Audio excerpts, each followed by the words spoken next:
and gentlemen.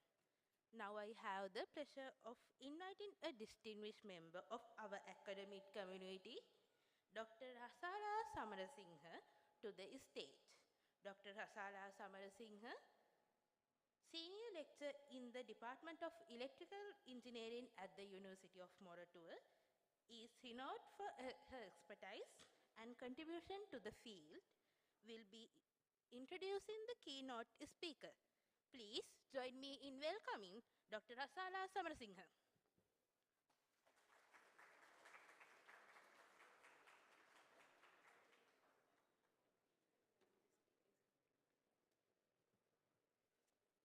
Good morning, everyone. I welcome you all to the keynote address, first keynote address of MERCon 2025. And today's keynote address is a timely topic, especially to countries like Sri Lanka, connecting renewable energy sources to the grid. So we have an eminent speaker with us, Professor Sarath Pereira. Actually, he's a proud alumni member of University of Moratuwa, and he was the keynote speaker of the first international conference I attended during my academic career. Okay, so if I talk about Professor Sarath Pereira, he is currently an honorary professor at the Faculty of Engineering and Information Sciences, University of Wollongong, and a member of the Australian Power Quality Research Centre, where he was also formerly the technical director. He has played a key role in shaping industry-relevant power quality research activities. He received his BSc in engineering, specializing in power systems from the University of Moratuwa, followed by an ME from the University of New South Wales and a PhD from the University of Wollongong. Since 1988, he has been an academic at the University of Wollongong and has actively contributed to SIGRE, the International Council on Large Electrical Systems, furthering advancements in power system security and in particular power quality. His research interests include voltage fluctuations and flicker, voltage unbalance, harmonics, power system modeling and simulation, and power quality standards development. So I welcome you all to join me in welcoming Professor Sarath Pereira to the stage. Welcome to the stage, sir, for your keynote address.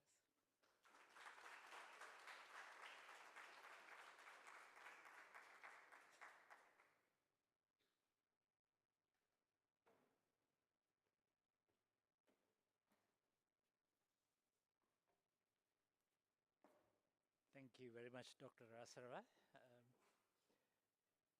I thank the organizing committee of MERCon 2025 for accommodating this keynote address from me, and particularly Dr. Asara for I guess, contacting me to deliver this keynote address.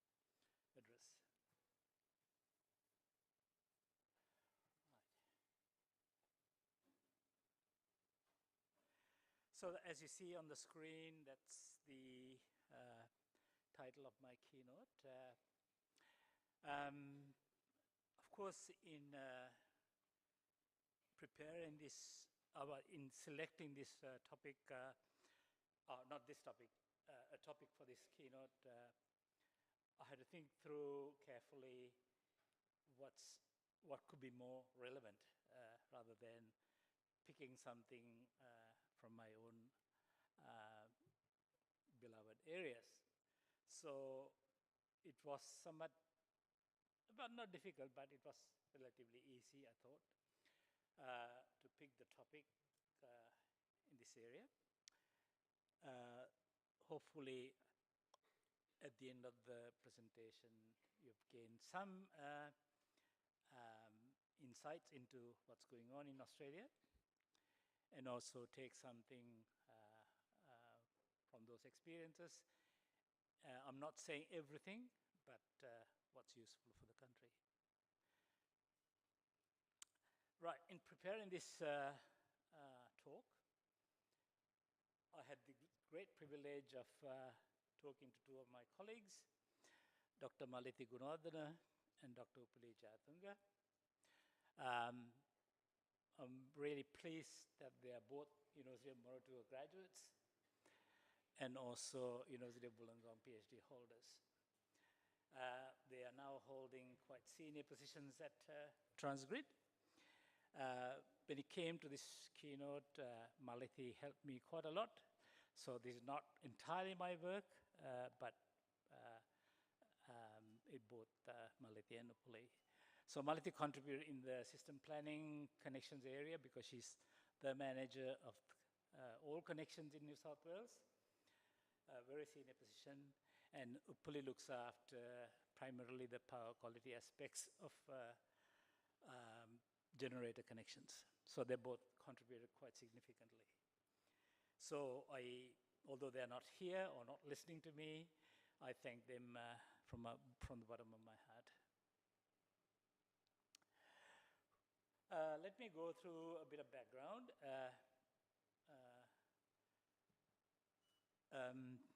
Like many countries around the world, Australia is also going through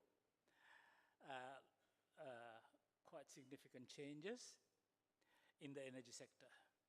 I'm not saying just the electricity only, the entire energy sector. In those changes, the decarbonization of the power system of the country, there are lots of serious targets, and vigorous activities are taking place in the connection of renewable sources such as solar, wind, and also storage systems to our grid.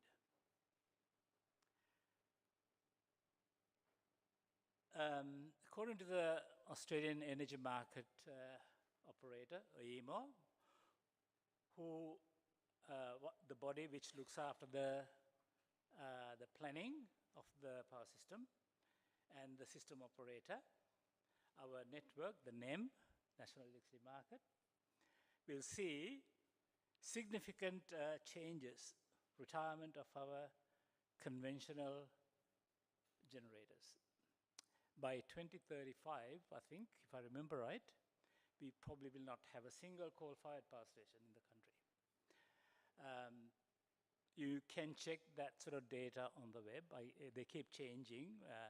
It's primarily due to the aging infrastructure, because our power stations are quite old, and there are economic pressures and the evolving climate policies. So our network is rapidly changing.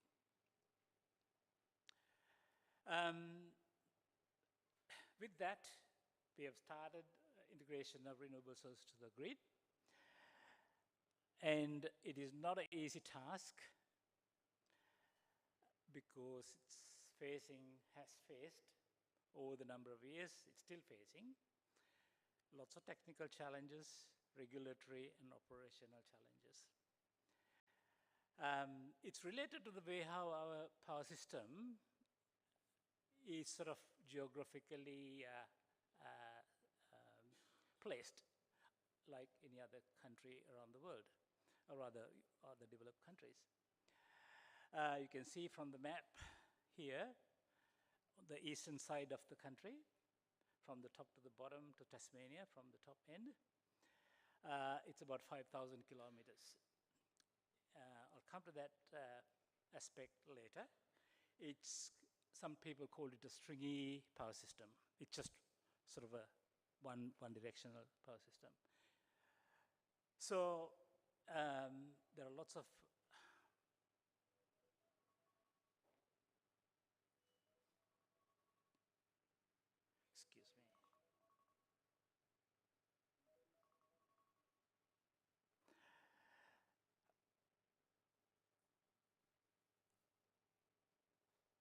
Right.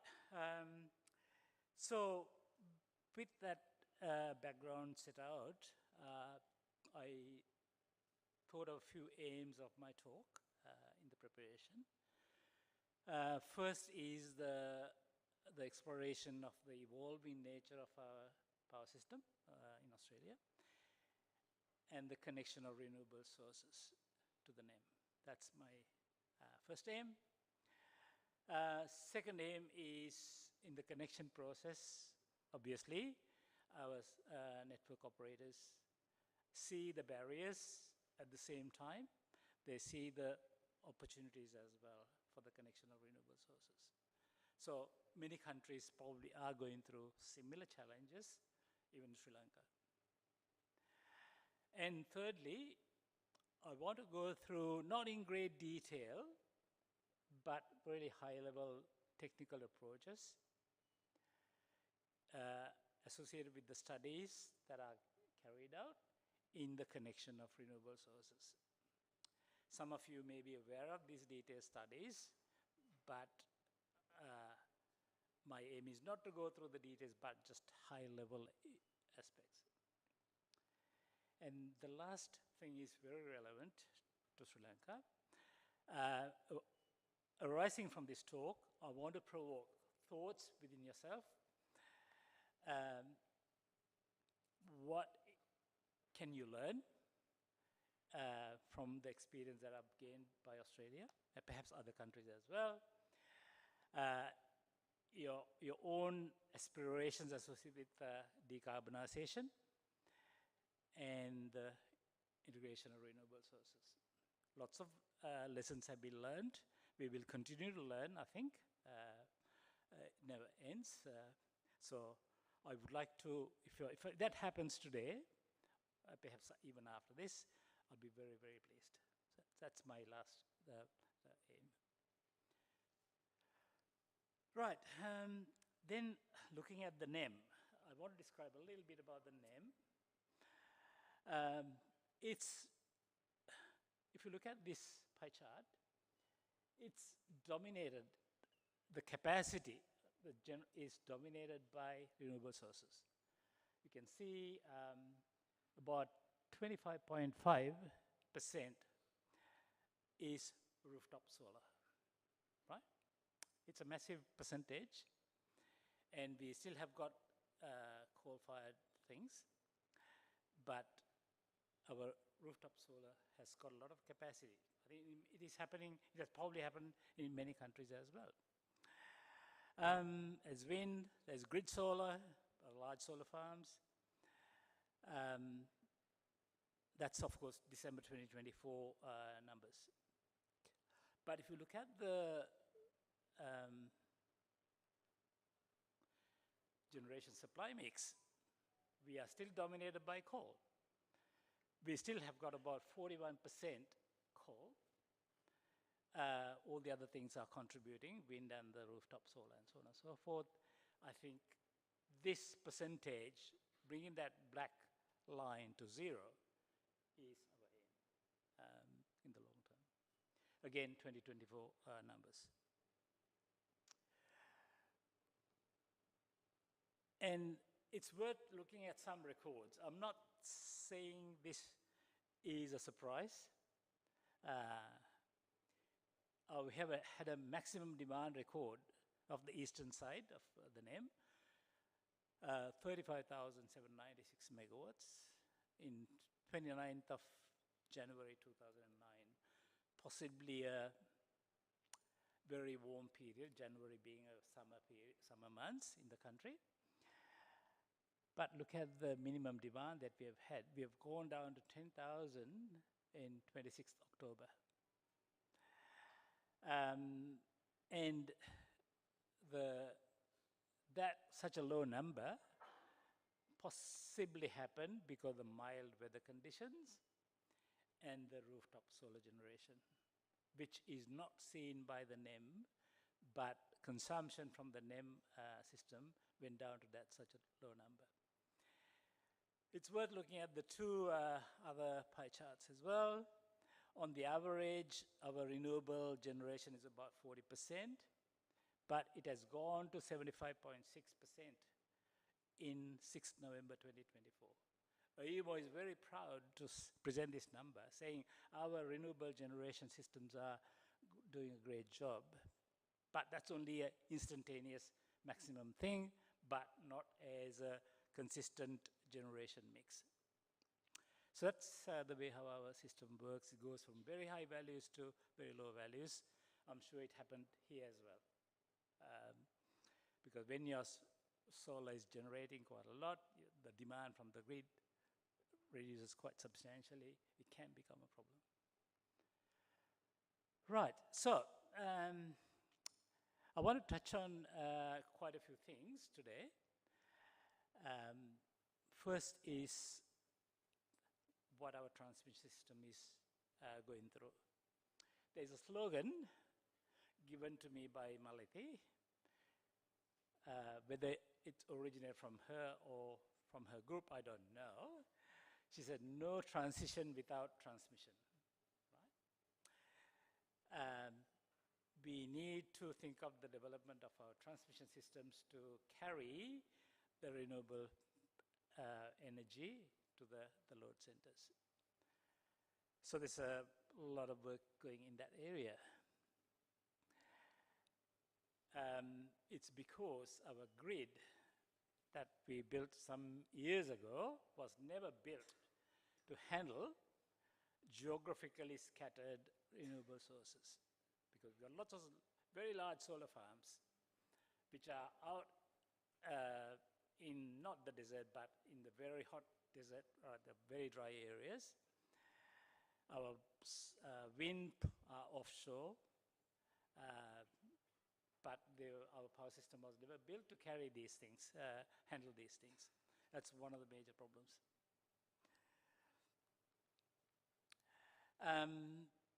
And this very feature of our network that we inherited from many years ago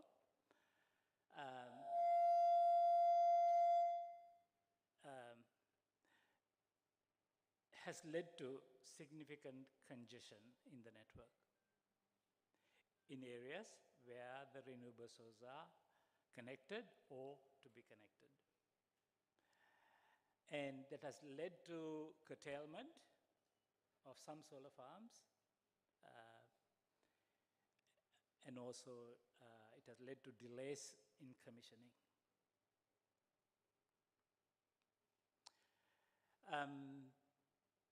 To aggravate this situation further, every transmission, is that audio working?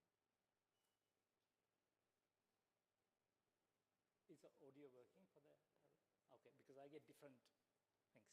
Sorry about it. Right, every transmission investment project has to go through this RIT process to ensure that it brings out market benefits. It's not simply expanding the network, it has to have the market benefits. So every project gets evaluated quite significantly to ensure that this happens. So, what are the consequences of the RIT process? Lengthy timelines, complexity and rigid criteria, limited flexibility for proactive investment, because investors do not want to put money into it because the returns are going to be very, very slow. So it has serious consequences. So consultations have happened or happening about the growing need for more agile and forward-looking planning practices. They want to expedite these processes.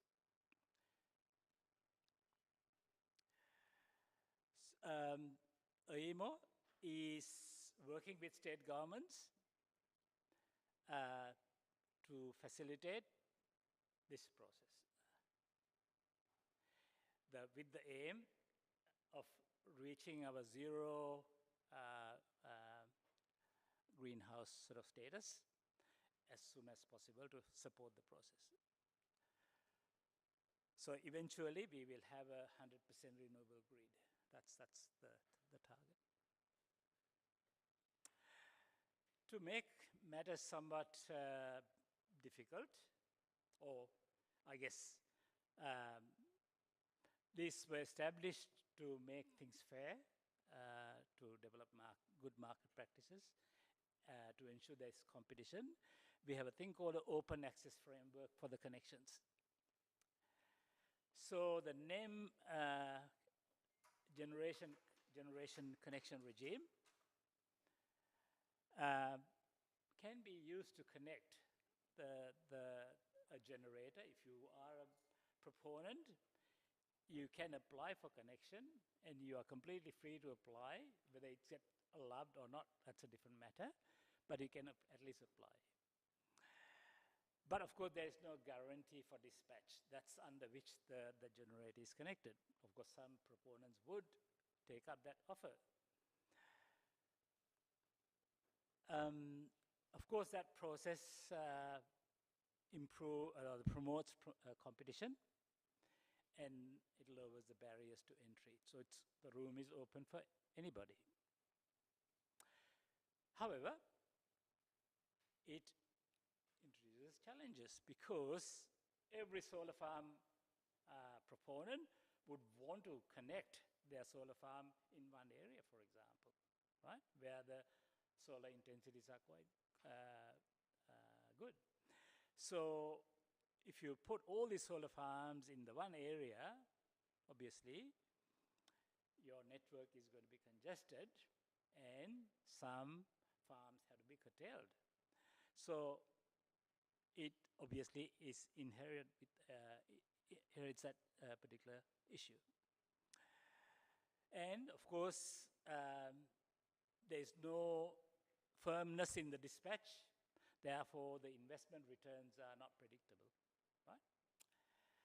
Because you have been curtailed because of congestion in the network. Very difficult to coordinate. There are coordination challenges without a centralized planning of generator connections or locations. There is unfavorable clustering of these solar farms or the wind farms.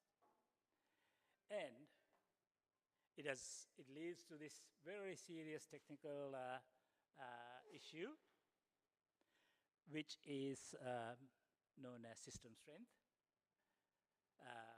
Your network system strength is degraded. And congestion issues are, of course, at the same time. So having this open access framework is not, I'm not saying it's not good, it has got its values, but it has led to these serious issues. So these challenges have highlighted the need for reforms which balance the open access nature of our grid with the connection, or rather with the transmission network upgrade plans and the connection of generators. So we need good coordination and some reforms in this area. Right, so then came, as a result of all of these reforms, the so-called renewable energy zones. I was trying to find out the chronological order of the various events, but I have not been successful fully as to whose idea was the RESs. I was told by Malathi that it originated from Queensland, network service provider, but then the whole NEM acquired this concept of renewable energy zones. And renewable energy zones are like a large network service provider. So that allowed some proactive grid planning, having these different renewable energy zones. So it has become a cornerstone of the proactive grid planning in the NEM, which aims to coordinate the development of renewable energy generation and also the transmission network. So RESs will identify the optimal locations with strong renewable generation capacity It will align the network upgrades with the generation. There's no need to have a line when there's nothing to carry. So you build the network in the areas where the renewable energy sources are. So when you do that sort of work, you minimize curtailment uh, and reduces congestion in your network. And the concept is very closely looking at the system strength. System strength is a very important part of any power system, holding the voltage constant, the frequency constant when there's a disturbance. And when the system strength is good, you've got a very reliable power system. So this REST concept is trying to ensure that our system strength levels are maintained in our system. And also at the same time, the reliability as well. If you look at the New South Wales, right now, quite a lot of REST activities are going on. You can see the different areas where the REST zones are. The Central West Orana Renewable Energy Zone, which is somewhat closer to me, that's about 7,000 megawatts. That's a predicted number, right? It's like a large network service provider looking after the planning of the transmission network while integrating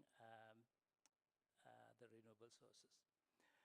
The Illawarra Renewable Zone, which is sort of close to Wollongong, I don't know the capacity, but that's got some offshore wind as well. So there are other renewable energy zones which will hook up to the new lines, which will bring the generation to the load centers. And similar sort of zones do exist in Queensland, possibly in Victoria as well, further down. So New South Wales and Queensland are leading the implementation of the REST activities. Of course, RESTs also have got own issues. The regulatory complexity, stakeholder coordination, and very important, community opposition. People do not want to have wind farms next to their houses, for example, right? All of these things are delaying some of those RES projects, right? So it is not that easy, but anyway, things are progressing. And there are financial risks. It's very important to ensure that your network expansion and the actual generation projects go hand in hand, or more or less coordinate very well, so that when the generator is ready, your network is ready to carry the power. You can't have delays. So there are financial risks if you do not align the two areas together. Right, so that's the status of our network expansion work that is happening right now. There's a lot of work in progress. In fact, we lost one of our important members of our center as well because he got poached by one of the REST companies. Right, so there are lots of jobs for lots of employees, lots of people. Right, so with that set aside, let's look at what other issues do we have that we combat. The name connection complexity is sort of known to a lot of people. But there is a reason for that complexity in our system.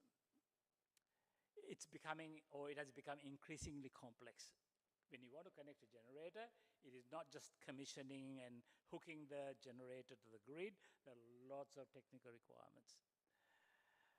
It's very complex and time-consuming.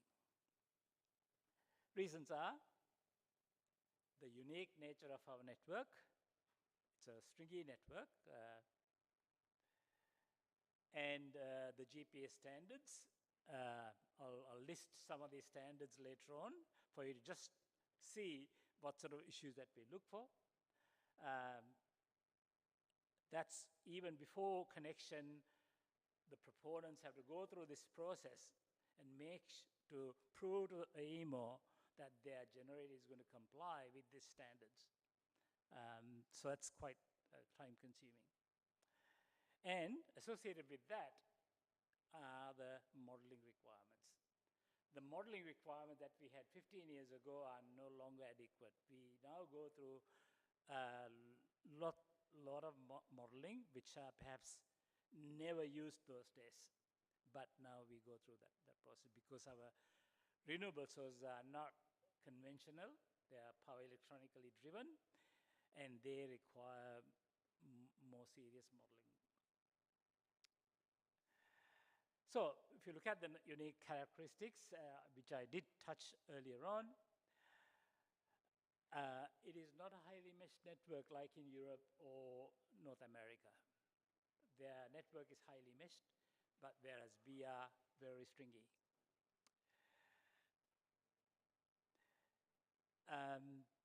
It's got long transmission lines with weak electrical strength. So we are very much dependent on the local characteristics. So has got limited interconnection avenues between the regions, between the states, for example.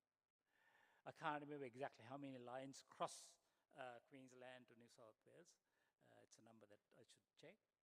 So we've got limited interconnection avenues between regions, and which can lead to higher voltage instability and oscillations and other power issues as well. So we have got a network which we have inherited from the past, which is not usual. So we depend very much on the local system strength. In other words, we are not depending, New South Wales is not depending on Queensland or the Victoria. We have to depend on our own local system strength to ensure our power system is secure. So these characteristics make each generator connection a very complex exercise.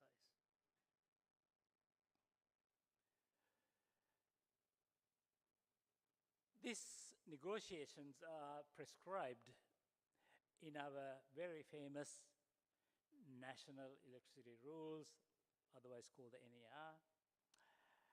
It's a very voluminous document.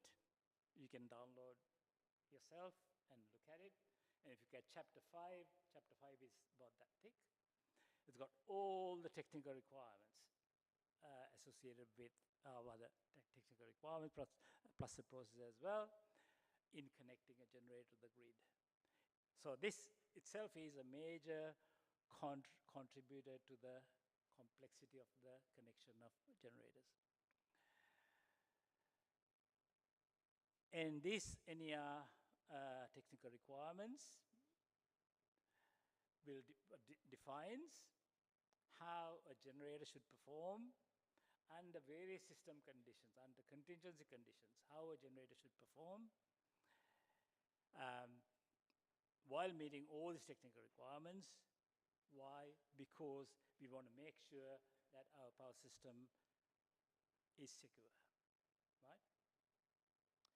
It's one of the primary aims of the AEMO to ensure our power system has got the security, the reliability, and the continuity, voltage stability, and all of the meeting the technical requirements.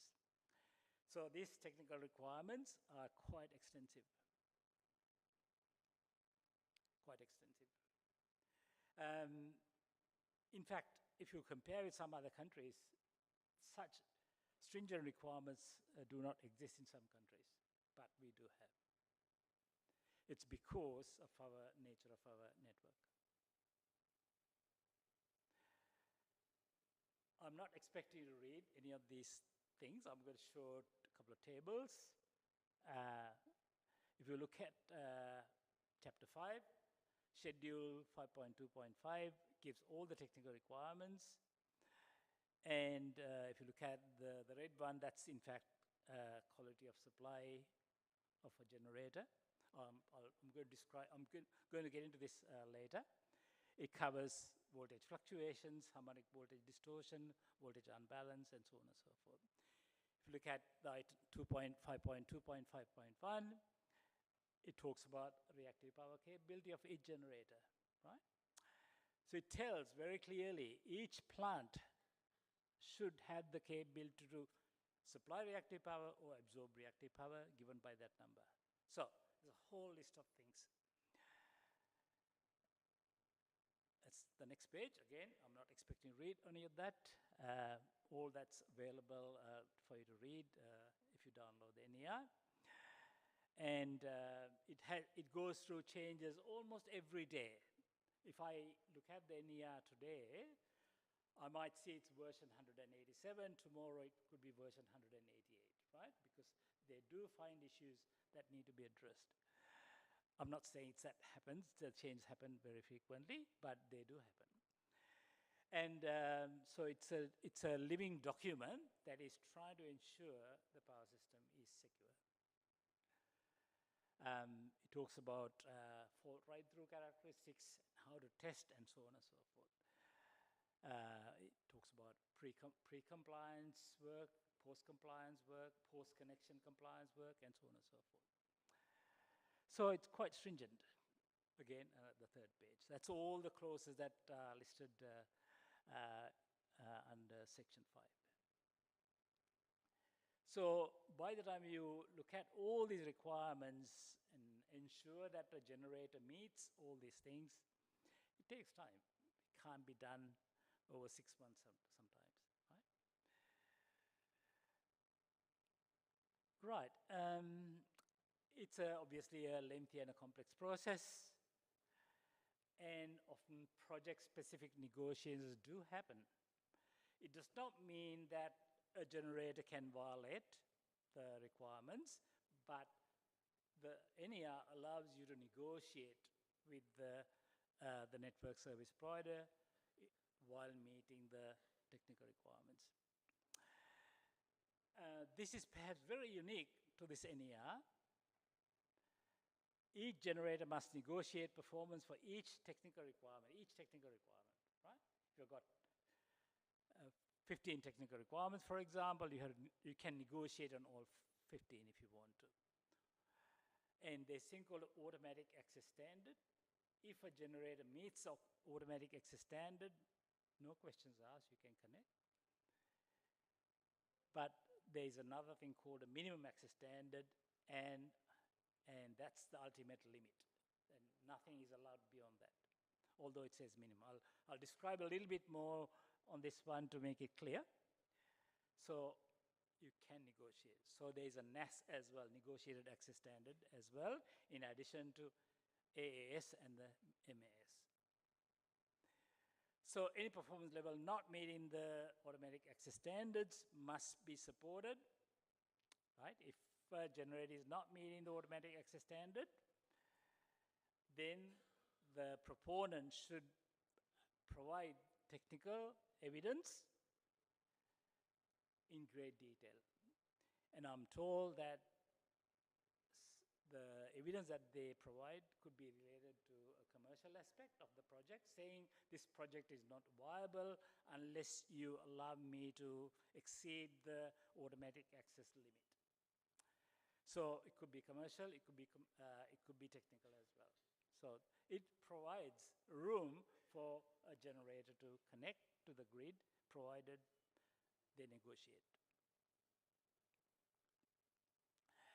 I just want to highlight this automatic access standard and the minimum access standard through a little graphic. This is related to harmonics, for example.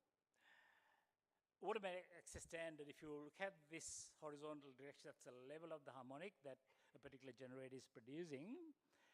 The green one, the automatic access standard, is the best, right? Anything below that is completely okay, right? the minimum access standard, although it's called minimum, that's what the NER uses the word, the highest emission level permitted. So no generator can emit harmonics, for example, beyond that limit. So what you do is the proponent will go and negotiate with the NSP, the network service provider, saying, I cannot meet the automatic level, please allow me to emit more, but I'm going to keep that below the minimum access standard. So that's a negotiated access standard. So this sort of criteria is applied to all the technical requirements. So it's an iterative process. The paperwork can go backwards and forwards a number of times between the proponent and the network service provider. And the AEMO will look at these things as well. So it takes projects over a long period, takes a long time for a project to be allowed to proceed. And nowadays, it's quite common to carry out electromagnetic transient studies. Some years ago, we were depending quite a lot only on RMS type studies, but now we have to go into EMT studies as well. And those EMT studies extends the negotiation period further.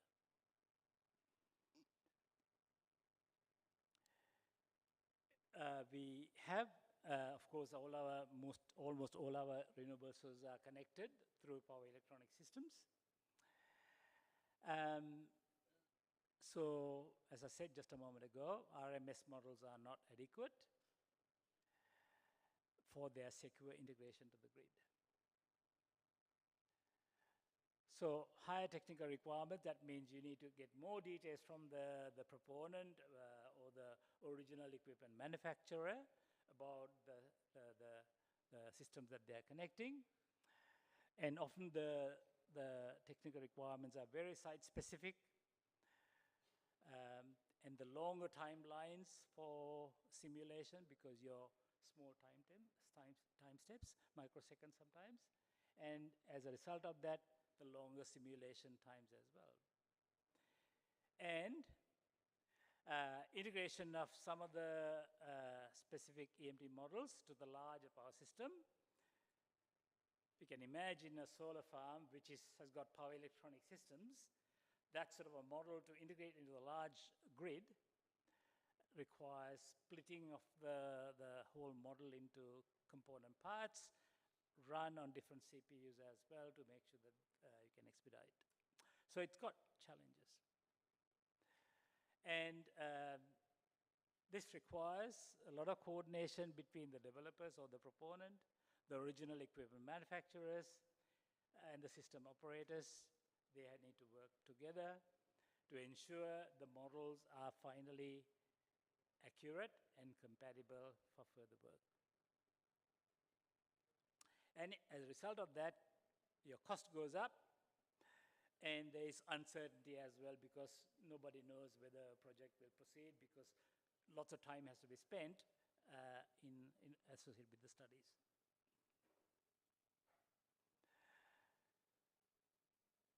Right, now this is an important aspect to any power system, not just to name, the resilience. Our energy transition system has a significant influence on the technical foundations of our secure system. The main areas of concern are the system strength and inertia, because we are losing the conventional rotating machines, we are losing inertia. Associated with that, we have got frequency and the voltage regulation problems that we need to look after. In addition to that, we've got to make sure that our resources are adequate in the power system. Our firm capacity has to be there as well. Our wind farms and the solar farms only are not adequate to ensure firmness of our grid when we go 100% renewable. And in addition to that, we need to manage the demand as well. We saw earlier pie chart. Quite unknowingly, you might see our generation, the demand is so low because of the weather conditions. And the solar rooftops are generating, therefore it becomes invisible to the system operator. So there are lots of challenges on the demand side management as well.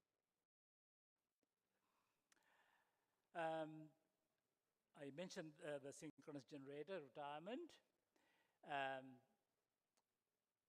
It's very important that this inertia is there to maintain our voltage stability and the frequency control. The IBRs, the internet-based resources, inverter-based resources, do not provide those things. So we are now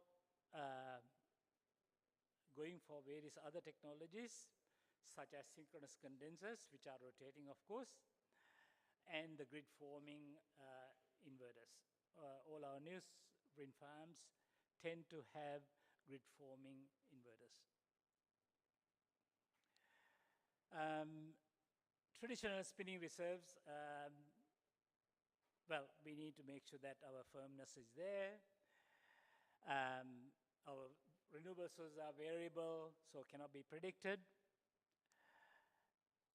So we need to look after the voltage and the frequency. So what the AEMO is doing is they are proposing that